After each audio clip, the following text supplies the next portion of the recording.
I'm going to be reviewing another retro gaming system that I purchased from Temu. I'm sure you can purchase this from other places, but I got this one from Temu. It is in a pretty tiny box. I'd say the box is about 7 inches wide, about 5 inches tall. And this is a replication of an original Nintendo Entertainment System. Now, they had to change a little bit of the wording and the design of the system, I guess so they wouldn't get sued or whatever. But this is what it looks like in the box. I'm going to be opening the box. And this is what is inside the box. There is looks like a 3.5 millimeter to RCA jack. It looks like to video and audio out. And it looks like in this packaging here, there are 2 controllers. And these are wired controllers, as you can see. And the connectors to them look a little bit like the regular Nintendo connectors. Actually, it looks kind of like a serial port connection. They feel very, very light in weight. And they actually have, instead of just 2 buttons like a regular Nintendo Entertainment System controller would have, this has 4 buttons. It has B, A, then this one's BB, and then this one's AA. Imagine that. We have select and start, and we have the directional pad. Now, the directional pad doesn't feel bad. The buttons feel kind of okay, but I will say that the controllers feel extremely, extremely light. And the wires are even a little bit thin. But unlike the last console that I reviewed, it had wireless controllers, and what happened was it had a little bit of an input lag, and that was my complaint with that system. So let's see how the wired connection comes into play with this system I'm reviewing today. Okay, let's keep opening the box. Now, this isn't a micro USB. Now, what this is going to do, this is like an interface like a PlayStation 3 that would fit in a DualShock 3. I believe it's called mini USB. This is not micro USB. On the other end, you will see a regular USB connector. And what this powers the console. You plug in this end to the console, this into a 5-volt connector, to a regular cube that has a USB connection, or an extension cable that has a plug-in for USB. Now, the next thing that we're going to see is this little guy. Now, this little guy is very small. It feels like as if there's almost nothing in it. I bet if we took this apart, there would only be a little tiny stick that runs the processor and the GPU and the memory all in one. And that this box is just for looks. And no, I'll tell you, the lid doesn't open. This is just for looks. And it says Entertainment System on it right here. There is a power button. It looks as though things are in a reverse order on the system, because on a regular Nintendo, the power button used to be here, the reset button used to be here. So if you get one of these, let's not get confused. The reset button is here, the power button is here. This is what the bottom of it looks like. It says input 5 volts, 200 milliamps, made in China. And the back of this thing doesn't have any HDMI or anything like that. It has AV out. That is where the 3.5 millimeter plug goes in. It extends out to audio video cables. RCA cables is what it was also known as. And then the mini USB to regular USB power adapter. And that is what it looks like. And that is everything that you get in the box. You get the console, you get the 2 controllers, you get the power cable, and the audio and video cable. Now I know what you're thinking. If your TV only has HDMI inputs, you're thinking, what are you going to do? How are you going to hook this up to your new TV? How are you going to hook this up to your modern day TV? Well, that's easy. They make plenty of adapters. I got this adapter off of Temu also for like $2.50. This is a AV to HDMI. Plug in the RCA cables to the audio and video, and then it outputs it in HDMI. So you're going to need to put in just a little bit more money so you can hook this up to your HDMI monitor, computer, or TV. And it does have a few settings on here. And this is another downfall. You're going to have to power this also with another USB power. So there is going to be 2 power sources. One for the audio and video converter, one for the console itself.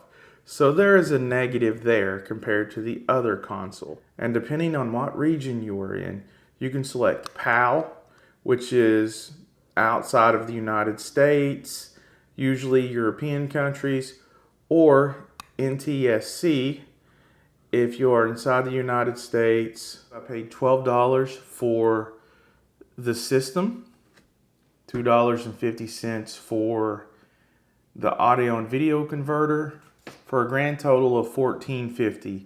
Let's see if this system is worth $14.50.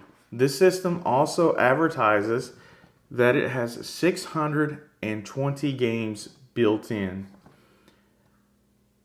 I do not know at this time if you can add more games to it later. But supposedly this just emulates the Nintendo Entertainment System, and it has 620 games. What you are looking at now is the 620 in one user interface, and it lists 620 in one game list. Now the problem with this is some of these games are duplicates.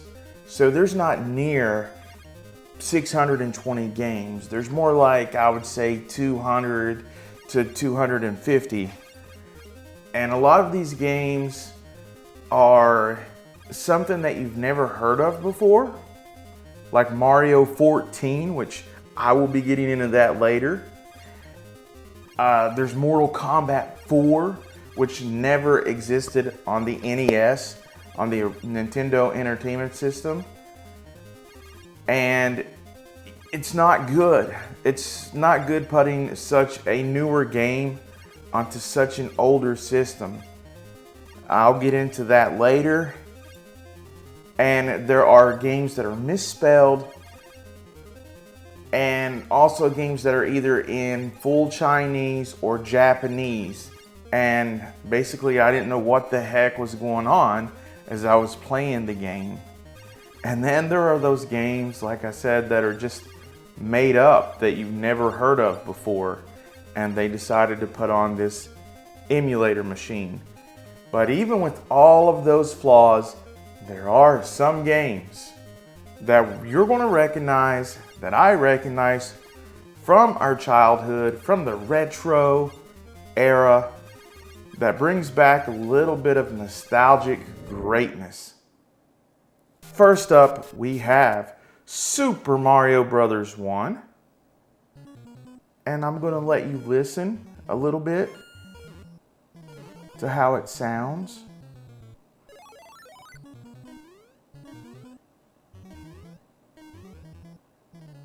Now with some of the games, I think the sound is a little off.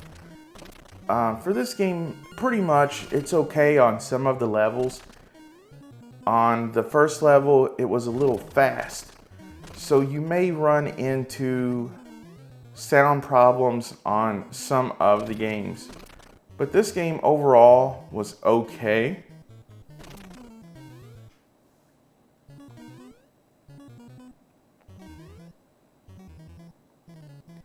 It does bring us back to our childhoods. As we were growing up, this is what we played. I myself am a part of Generation X, and I was in kindergarten when this game came out. So that tells you how old I am. This game, oh my God, I just don't know what to think about this. Super Mario 14, I don't know if it ever really existed and they ported it. I don't know if they just, some programmer just made it up and wrote this game. It's just weird. I mean, it's kind of like Mario, Ninja Gaiden, and some kind of hockey game, maybe even Ninja Turtles, kind of morphed. You see that spin right there? Mario could never do that. And he has like a Casey Jones style stick and he's hitting things. And as you can see, the game, I don't know if this is a glitch, but you can see like the head turns into like a Japanese character head, like a huge head, and turns into somebody else just out of nowhere. And there's, as you can see, he turns into this character that has like this pogo stick that's jumping around. It's like nothing I've ever seen before. It doesn't feel like Mario. The energy bar kind of looks like Mega Man. There's actually an energy bar instead of, you know, falling in a hole or getting hit. And the bosses kind of look like Mega Man also. If you look at this at the end. I myself did not like this game. I thought it was just horrible. Definitely not Mario.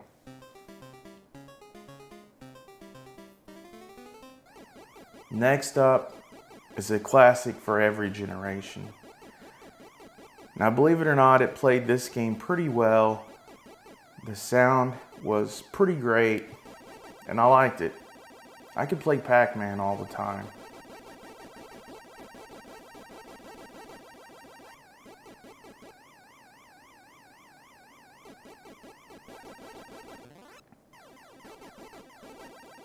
So all in all, this is a pretty good port of Pac-Man on the Nintendo Entertainment System.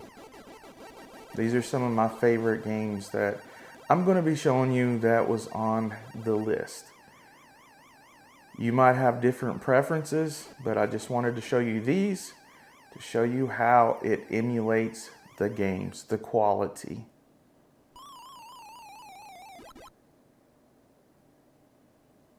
Something that I would like to bring to your attention is the controllers and the responsiveness. You see, the last retro game system that I reviewed, it had wireless controllers and it had a lag. So since these controllers are wired, I had great hope that these would be more responsive and would feel better in the hands. Unfortunately, they still feel really cheap, very light, and they also still have a lag, and the buttons feel a little clunky and wonky. Next up is a game that we probably all played once or twice. Dr. Mario, a spin to the classical game Tetris, but in Mario style.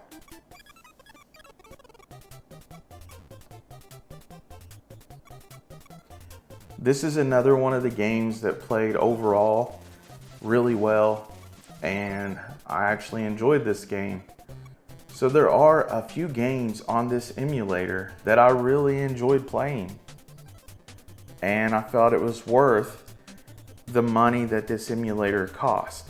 So just a few of the games are going to make up for the serious flaws that this emulator has. So all in all, it is worth the $12. The most I would pay for this system is probably $15, and I wouldn't pay any more because there are better systems and retro consoles out there.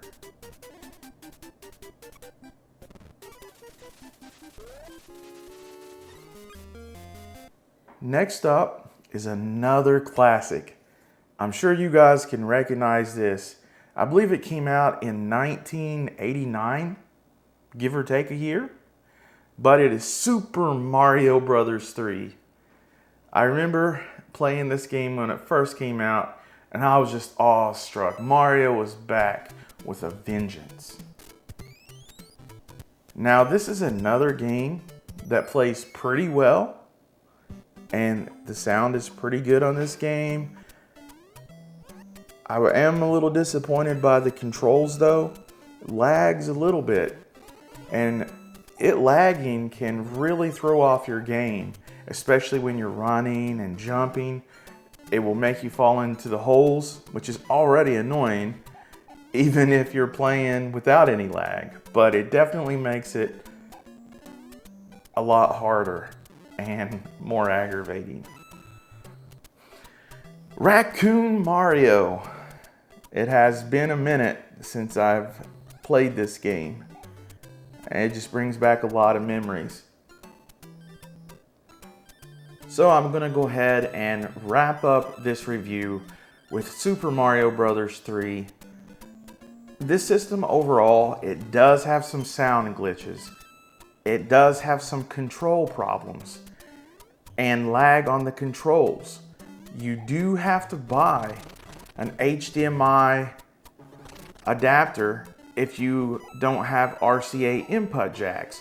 Those are the problems with this system, but I would still say it is worth in between $12 and $15. Thank you for your time and watching my video. Until next time.